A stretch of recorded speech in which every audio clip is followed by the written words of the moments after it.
কোরআনুল কারীমে আল্লাহ বলছে, সূরা জুমারের মধ্যে আছে, প্রত্যেক মানুষের কে আল্লাহ তাআলা তার রুহু তার দেহ থেকে দুইবার আলাদা করে।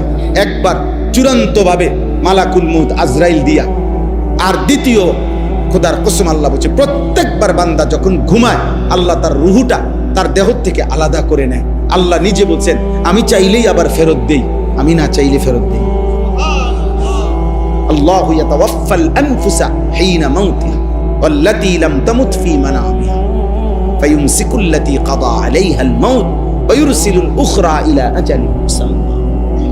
এরপরে আল্লাহ কি সুন্দর করে বলছে, তবে শোনো বান্দা, প্রতিবার যদিও আমি রুহুটা ফেরত দেই ঘুম থেকে জাগবার সময়, কিন্তু এইটাও ইলা আজালিম মুসাম্মা, একটি নির্দিষ্ট সময় পর্যন্তই ফেরত দিচ্ছি। এই ফেরত দিলেও তুমি ধোঁকা খাইও না যে কোনোদিন আটকাবো না, না সত্যি সত্যি একদিন রুহুটা একবার নেব আজরাইল দিয়া, আর কোনোদিন